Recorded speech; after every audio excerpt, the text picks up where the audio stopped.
We remain steadfast in our commitment in delivering local news that matters, stories that inspire, enriching the lives of Filipinos in the Philippines and across the globe. This is your GMA Regional TV. Buong puso para sa Pilipino. Ang mga dagkong balita karong adlaw. Rider sa motor patay human ni bangga sa tricycad sa Cebu South Coastal Road. Sika driver critical. Susamang midwife nga namatay ang gipaanak nga 16 anyos, namatya na sa BI sa una niyang napaanak ra sa balay. 8 ka kompanya sa Subo ni hangyo og exemption paghatag og minimum wage increase. Mga nangatug lang sa mga asera sa dakbayan sa Subo, apil nga gipahawanan. Ang point guard sa San Beda Red Lions sa NCAA Season 98 nga proud bisdak, ila-ilahon.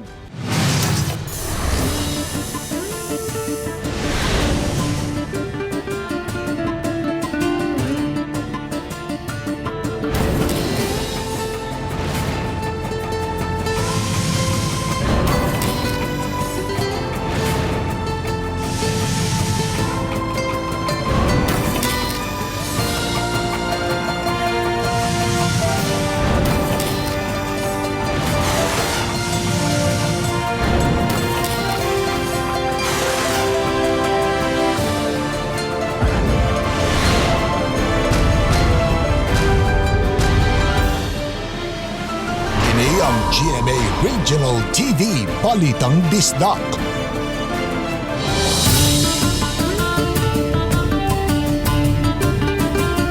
Maayong hapon, kini ang inyong GMA Regional TV. Balitang Bisdak ang bugtong kasaligan.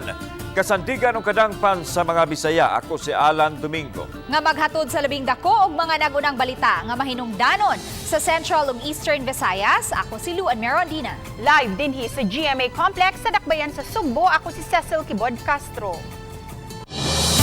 Gawas sa 16 anyos, may duha pa ka taga-barangay Pasak sa Dakbayan sa Lapu-Lapu nga napaanak gyapon sa susamang midwife diin ang inahan nga gipaanak namatay samtang laing kaso masuso nga gianak namatay usap.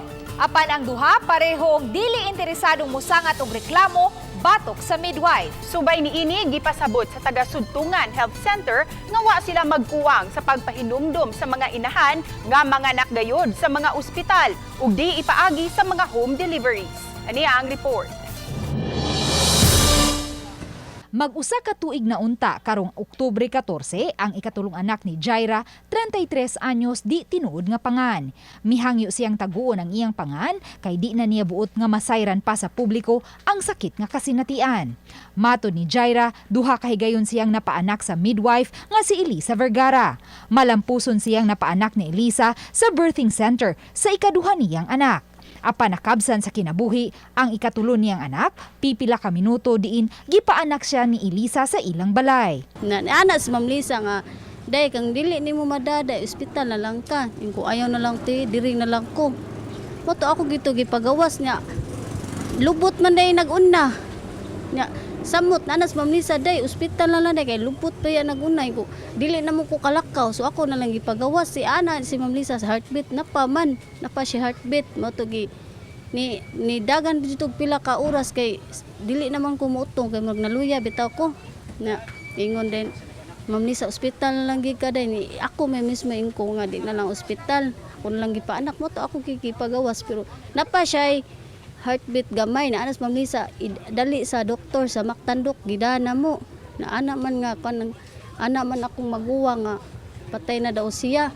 Apan bisan pa man sa hitabo, wala niya basula ang midwife nga si Elisa. Dili lang ko mulikramo ma'am kay kung ano nang saan sa tunako ugod kay kung hospital pa lang gid ko, masesaryan ko ato.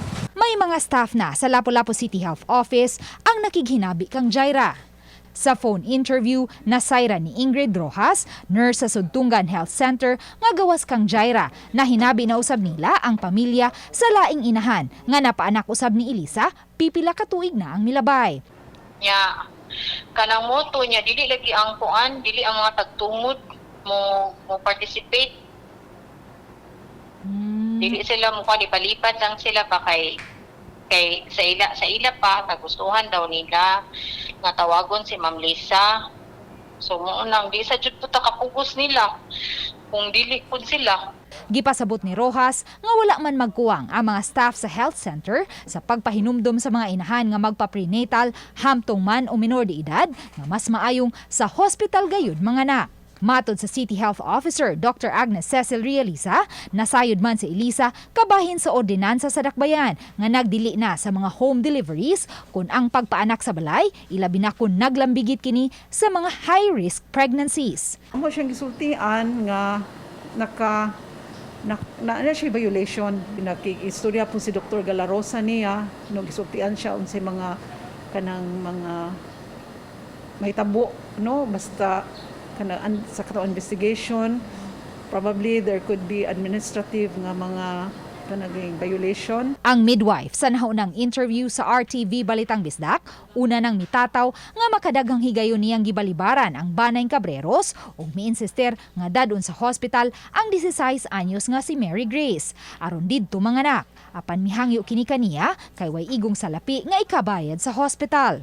Si Mary Grace mo'y labing awahing namatay, pipila ka minutos, human gipaanak ni Elisa. Ni anak ko nga, day, adto na lang ni sa ospital, ni anak pang ang inanay. Utong dira day, kawak kita'y kwarta. Basta ang mga, sa side, sa lalaki, maingon, utong diha, utong asang apuhan. Uban ni Marlon Malgazo, Luan Merondina, Balitang Bisdak. Komprehensibong aksyon aron kalikayan ang pagbahagi kinahanglan yun kuno alang sa kasulbaran ini. Kaya naman nakasinati niini ang Mandawi City sa maaging simana kung din ubay-ubay yun ang naapektuhan. Ang report ni Nico Serino. Nagpatawag og roundtable discussion ang Mandawi City Government kauban ang tanan nga mga stakeholders.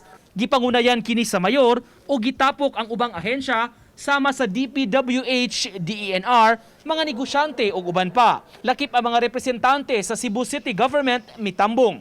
Ang Mandawi City Planning Office mipasabot daghang mga proyekto nga gustong mapatuman subay sa Comprehensive Drainage Master Plan.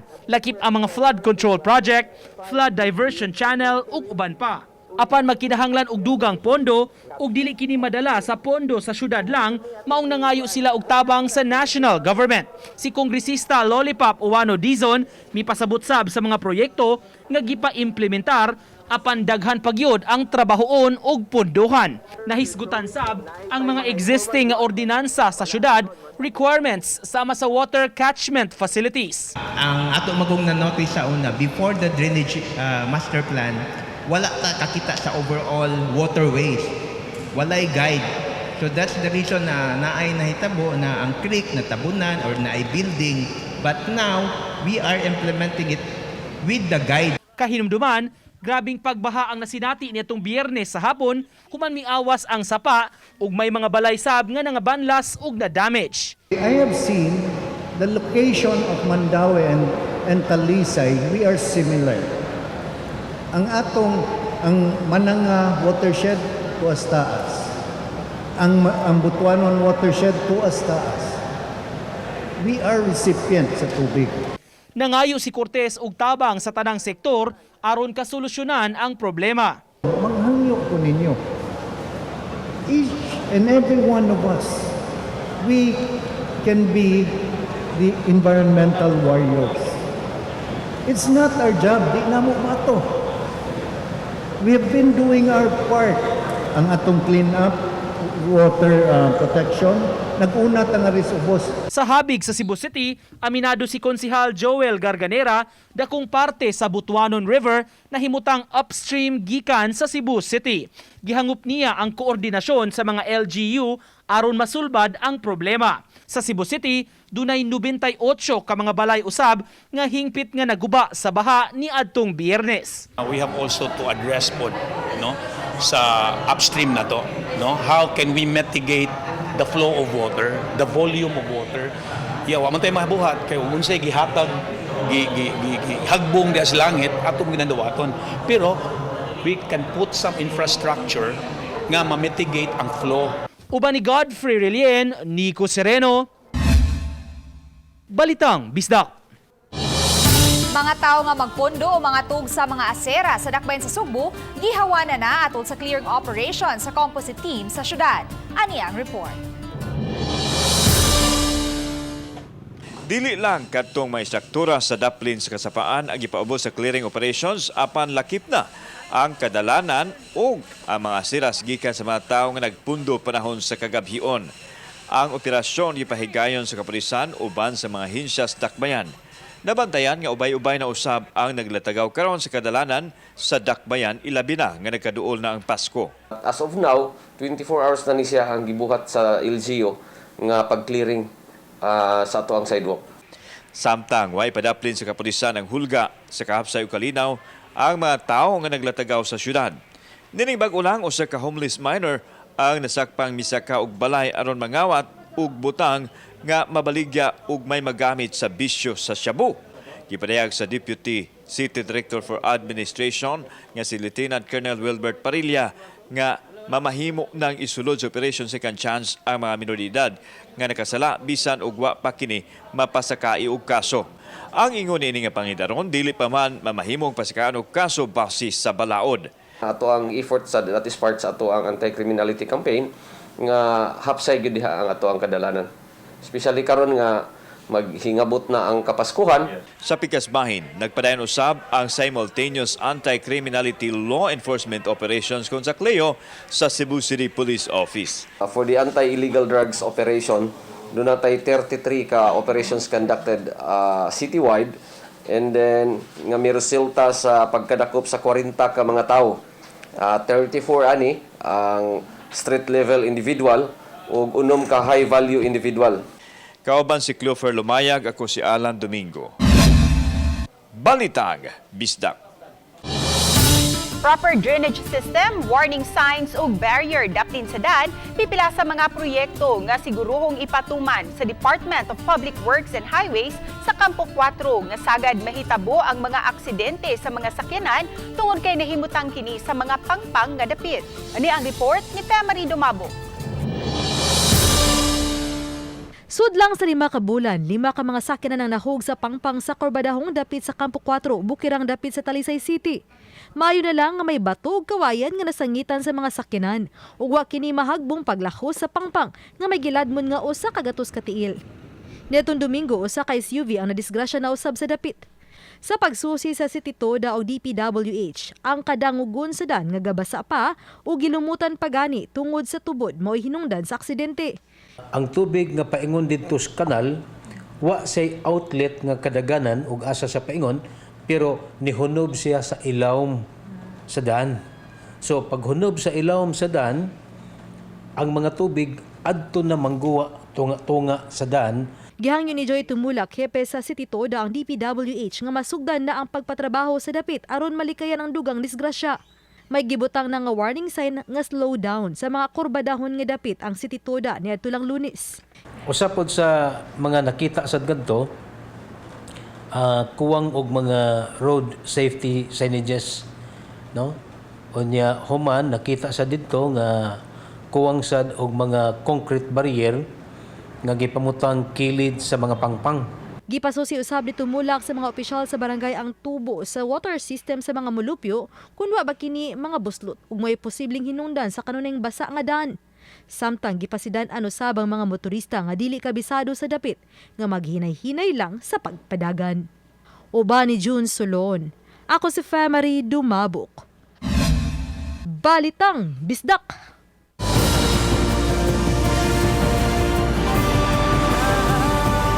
Kini ang GMA Regional TV Balitang Bisdak.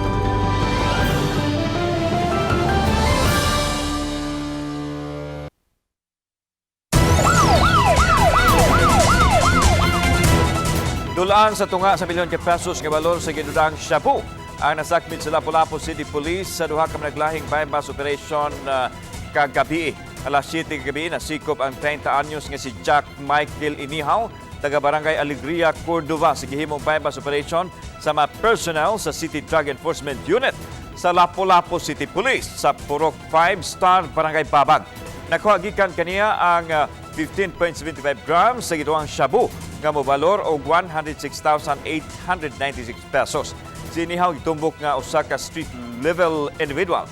Samtang pagka-alas 9:40 kagabi nasikop usab ang 37 anyos nga si Clyde Martinez Corpus, taga Takbayan sa Sugbo. Gikatahong nakuhaan si Corpus og 50 gramos sa gituhang shabu nga mobalot og 340,000 pesos. Sa pagkakutlo nining balita, wa pa makuha og habig ang duha ka mga didnakman. Giuswag sa Commission on Elections kung COMELEC ang pag-imprinta sa voters list nga gamiton unta sa barangay ug SK elections. Sayra nato ang detalye pinaagi ni ining report. Inay sa September 30, giuswag nga to sa buwan sa Oktubre ang printing sa listahan sa mga botante sumabot eleksyon sa barangay ug sangguniang kabataan. Gipaniguro lang sa COMELEC nga dili mausik ang pundo sa gobyerno o galing dili gyud mahinayon ang piniliay sa Disyembre. Matod ni Attorney Lionel Marco Castellano, ang Cebu Provincial Election Supervisor, nga sa gayon nga mauswag ang barangay ug SK elections, mopadayon sila sa pagpahigayon og voters registration. By second week of October, the COMELEC would start printing the ballots. Mo nagingon sa among chairman, no? And dili lang sad mabalaka kay kini nga mga balota, if ever di madayon ng election, pwede man nato gamiton sa sunod nga maset ang barangay election. Giklaro ni Castellano nga nagpadayon ang pagpangandam sa COMELEC samtang nagpaabot sa posibleng pag-amindar sa balaod nga nagmando sa pagpahigayon sa SK ug barangay elections karong tuiga. Kunwa may desisyon ang Kongreso sa Oktubre 6 matod sa opisyal, sugdan na nila pagdawat ang moduso sa Certificate of Candidacy sa gustong mo kandidato hangtod na sa Oktubre 13. Ang sa COMELEC lang yun is we really want a clear message from Congress. And if ever gusto nila i-postpone, do it the soonest.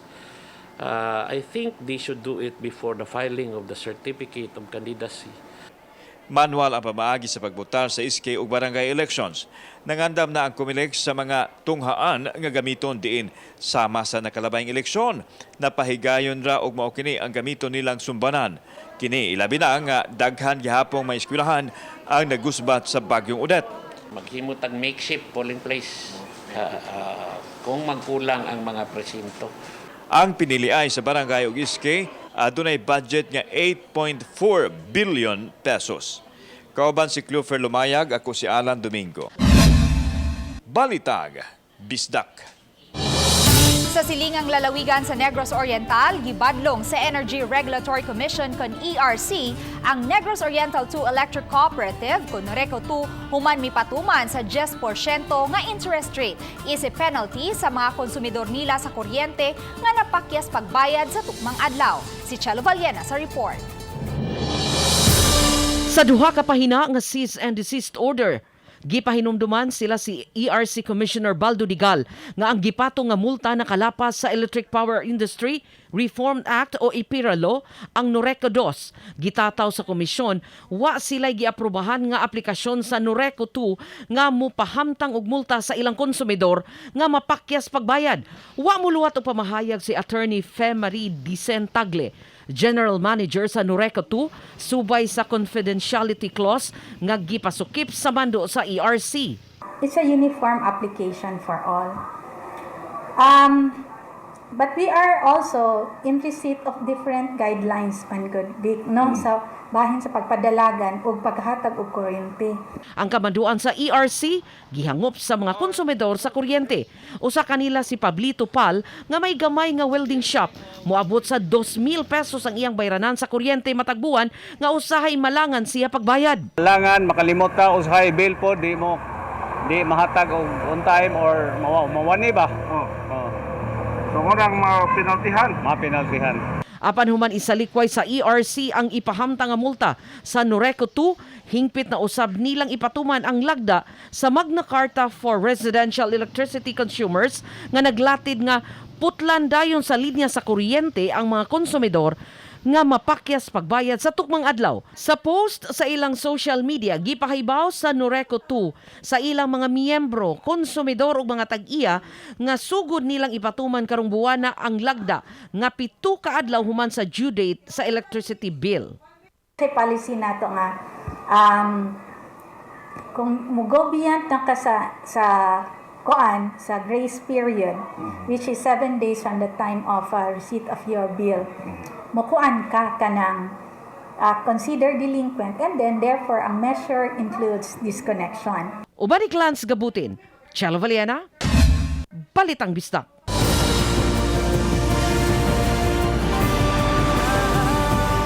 Kini ang GMA Regional TV Balitang Bisdak.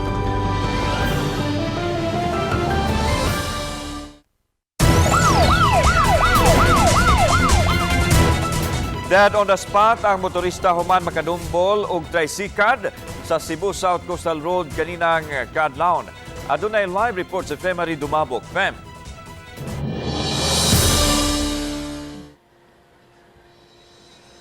Yes, Lana, nausab sa makuyaw nga kahimtang kun kritikal ang tricycle driver nga nadumbulan sa motorsiklo. Nagbuyod tapos ang motorsiklo ang motorista og nagkadugo ang ulo. Human nadumbulan ni ini ang tricycle nga gimaniho ni Cardo Cabanyero. Sa pakisusi sa kapulisan, parihong mupadong sa Southern Cebu ang duha. Nagsunod ang motorsiklo nga gimaniho ni Mark Agzoy, taga Barangay Buaya Dakbayan sa Lapu-Lapu. Nagsunod siya sa tricycad nga puno sa kinabkab nga bus. Susamang daplin nga misubay sa danang motorsiklo ang tricycad. Apan sa kakusog sa impact, nalukot ang ligid sa tricycad nga gisakyan ni Cabanyero. Luwas ra ang kauban sa biktima nga naghando sa tricycad. Samtang kritikal usab si Cabanyero. Base sa nahitabo nga kuan gid ma'am, damages og sa nahitabo nga kuan impact. Kuan gid kusog gid siya. Yes, ma'am.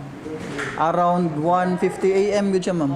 Kangit-ngit sa bahin sa Cebu South Coastal Road maoy usa sa gitumbok nga hinungdan sa aksidente.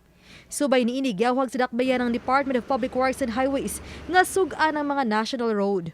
Samtang pahinumdum usab sa City of Talisay Traffic Operations Development Authority konstitutoda sa mga tricycle driver, tricycle ug e-bike driver nga gididaan sila nga makaagi sa mga national highway. Kana mangong diyang iriyaha is ngit-ngit guna diya. So, ang amog yung advice sa kuan diya sa mga motorista diya is slow down gyud. Kay wala ta kahibaw og nabay mga tawo diya nga magkuan or pedestrian. Manginaot mi nga usa ni ka eye opener alang niadtong pipila nga magkawat-kawat og sud diri sa Cebu South Coastal Road nga mutuman lang og unsay mga lagda para sa ilang kaayuhan. Sa laing bahin, gibalhog ang usa ka motorista sa Minganilla Police Station human misway og ikyas dihang gisita siya sa traffic enforcer sa Minganilla Traffic Commission alas 8 ganihang buntag. Nahuli kampa ang ginokdanay. Giulagway si Fernando Tora, 56 anyos, habal-habal driver, nga kanunay na lang masakpang wa maghilmit ang iyang angkas. Sa investigasyon sa kapulisan, nasuta nga wa kini lisensya ug wa usay rehistro ang motorsiklo nga iyang gimaniho.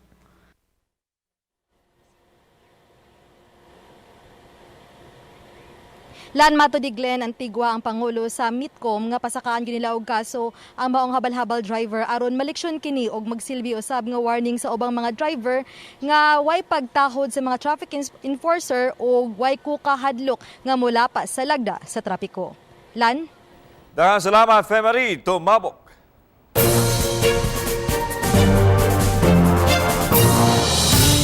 Higayon nga adunay kalamidad nga mahitabo ang gobyerno miestablishar dayon og mga laka nga himuon aron paggiya sa mga maapektuhan. Usa na niini ang pag-establishar og evacuation ug hapsay nga camp management nga kompleto sa tanang panginahanglan. Ang RTV presents ni Nico Sereno. Sa matag dunay panghitabo sama sa sunog o trahedya, importante ang pag-establishar dayon sa evacuation centers sa mga naapektuhan. Katuyuan nga bisan temporaryo lang mapahimutang og tarong ang mga residente. Ang taga Mandaue City Social Welfare Office ang mangunay niining aspeto sa disaster operations. Sa sunog sa Barangay Kasuntingan, gipili nga evacuation site ang Kabangkalan 1 Gym. Gawa sa temporaryo nga katulganan sa mga mulupyo, may lain-laing aspeto usab kini. Dunay child-friendly area, importante aron malingaw ang mga kabataan ug makalimtan ang trauma sa nadangatan. Women's space ug lactating area. May health desk usab nga gipreparar alang sa bisan unsang concerns sa mga namakwit. Bisan food preparation area, giandam alang sa mga residente. Labi na sa mga bata, no? Kanang at least ba hibaw ta nga naman gyud uban nga no dili ba lalim no ug maka-experience kag disaster. Labi na they have witnessed Naabtan sab namo nga gipreparar kining magsilbing couples room. Mamahimong magamit sa mga magtiayon aron mahatagan sila og privacy ug personal time. Giandam pa ang lawak sama sa pagpangurtina sa kwarto ug uban nga mga preparasyon. Kay usara ang lawak by schedule ang paggamit niini sa mga magtiayon ug mag-live-in partner. Apan kinahanglan nga mopakita og pruweba sa ilang panag-ipon. Pangitaan na mag-village contract kung magtiayan magina sila. Oo. Naa sila ilang proof. Or live-in, nasa sila ikapakita nga live-in sila. Magpahibaw sa siguro sila aron mo schedule na mo. Kaya usara na itong room. unya gender sensitive sa moingon tag couple. Appeal gyud siya sa camp management program gani which was attended sa usa sa amo ang camp management camp manager. Pasabot sa CSWS, gipahimangnuan sila ning maong lagda sa seminar karong bag-o sa taga Department of Social Welfare and Development. Mao nga paningkamutan sa syudad nga maka-establishar niining mga pasilidad kun gikinahanglan. Kay matod sa ilang labaw, ang kaayuhan man gyud gihapon sa mga na-displace nga mga residente ang ilang prioridad ug kanunay gyud nga giatiman. We have brought our social workers here for stress debriefing o ingana ba kay naaman gyud psychosocial nga kuan nato ba interventions. Uban ni Godfrey Relien, ako si Nico Sereno o kini ang akong short dokyo.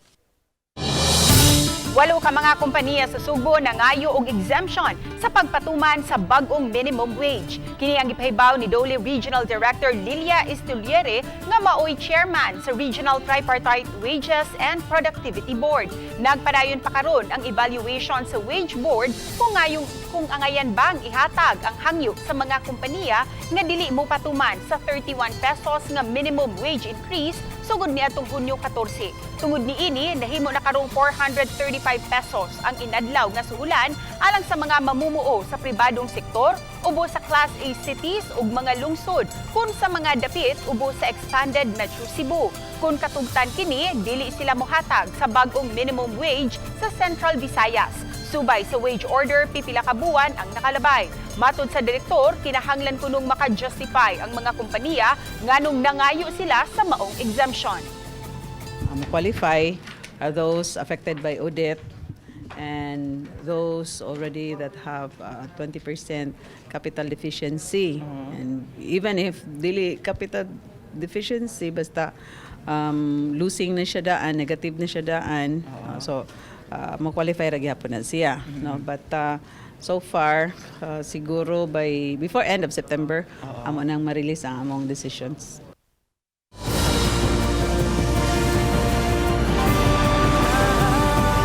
Kini ang GMA Regional TV Balitang Disdak.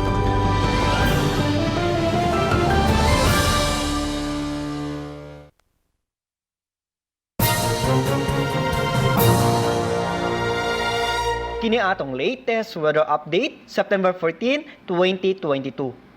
Ang bagyo na atong gimonitor sa gawas ng Philippine Area of Responsibility nagkakusog na into tropical storm category ug na international name na Namadol.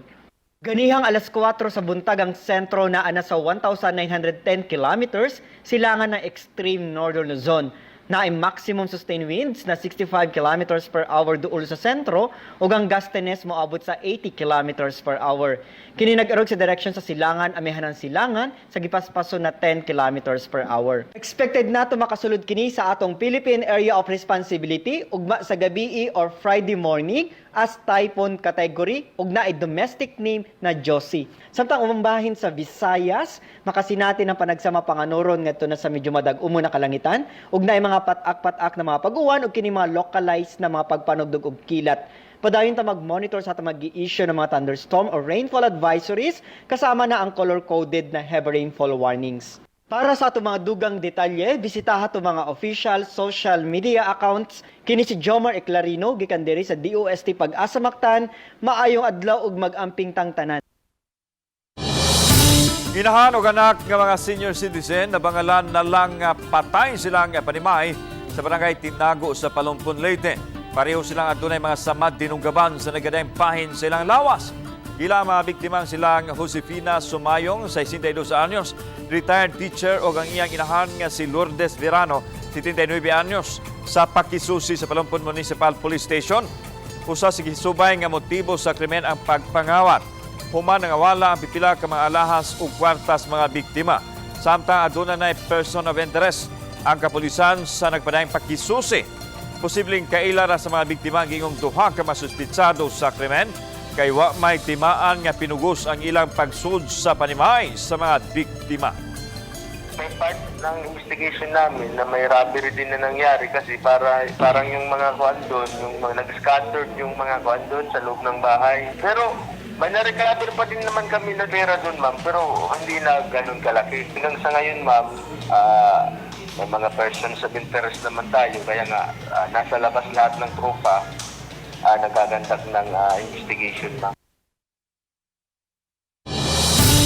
Sa nagkainit nga panagsangka sa NCAA Season 98 Men's Basketball, atong ilailahon ang usa sa mga basketball player gikan sa San Beda Red Lions, kinsa usa ka proud Bisaya nga taga-Dakbayan sa Subo. Ato siyang ilailahon pinaagi sa report ni Mark Reggie Abella.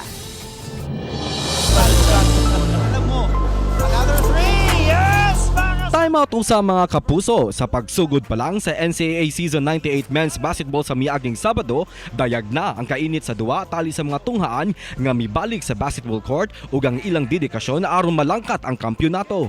Usa kanila ang San Beda Red Lions. Sa ilang team, adunay usa ka proud bisdak nga taga Barangay Bakayan, Dakbayan sa Subo nga mopakita usab sa iyang katako sa basketball. Siya si Gab Cometa, 22 anyos, ang point guard sa San Beda Red Lions. Matod sa 5'11" nga inay mo focus sa pagbayad sa basketball training, mas gitutukan niya karon ang mental preparation. Ang preparation na gid siguro namo karon is among pasensya ug among execution sa amoang sistema gid siguro. Kay murag insulto na gud kayo pagahitabo kay wala minasod og final four sa championship that time ba. Mas nahagit si Gab nga malangkat sa ilang team ang kampyonato sa karon nga season human sila mapakya sa championship sa milabayng season. Saad ni Gab sa grupo nga all out 100% ang iyang ipakita nga performance karon nga season aron sure ball ang kadaugan sa mga Bisaya. Kauban si Clans Gabutin, Marco Giabella. Balitang Bisdak. Usa ka memorable nga bonding ang gihimo ni kapuso primetime queen Marian Rivera Dantes sa iyang mga chikiting. Ang iyang museum date uban ni Zia ug Sixto naghatag og dako kaayo nga kalingawan sa iyang mga anak. Sa Instagram post ni Marian, nagkanayon siya nga usa ka fun and learning ang maong experience kadto nila ni Zia ug Sixto. Game kaayo sa picture taking ug posing sa unsa mang kalingawan ang mga bata sa museum. Dugang pausab ni Marian nga lahi kaayo ang bonding nga iyang nahatag sa iyang mga anak. Update mga kapuso sa aksyon sa hard court sa nagparayong NCAA Season 98 Men's Basketball Tournament. Ang defending champion, Letra Knights, may pakita gayud sa ilang abilidad ug labok sa labing una nilang game sa Season 98. Apan himong pulbahinam ang duwa kaganihang hapon. Sanglit si Kitra ang puntos nila tali sa Jose Rizal University Heavy Bombers. Sa tunga-tunga sa game, daw sa naghatag unta og upset ang Heavy Bombers, apan nakabalansi sa kontra sa paghatag og dakong 3-pointer aron matay ang score sa 89. Aminado si Letran head coach Bonnie Tan nga gawa sa kasing-kasing sa mga kampyon, nakaangkon usab sila og gamayng swerte sa ilang pagpukan sa JRU sa overtime thriller nga duwa. 101-97 ang score. Busa at ani kapuso ang uban pang mga aksyon sa hardcourt sa NCAA Season 98 Men's Basketball Tournament sa GTV ug sa mga online platforms. Tungod kay Vermont na, balik na usab ang naandan sa pagpanaygon nga nahunong ato sa pagsiaw sa pandemic. May pahimangno ang kapulisan sa publiko nga mosunod gihapon sa protocol kay ana gihapon ang COVID-19. Giklaro ni Police Lieutenant Colonel Wilbert Parilla, Deputy City Director for Administration sa Cebu City Police Office nga gitugutan na ang pagpanaygon apan gikinahanglang mosunod gihapon sa ordinansa mahitungod niini. Apan gidid-an ang pagpanaygon sulod sa mga sakyanan, ilabi na kadtong mga bata. We will remind them sa ato ang ordinance with the caroling, especially sa mga sakyanan.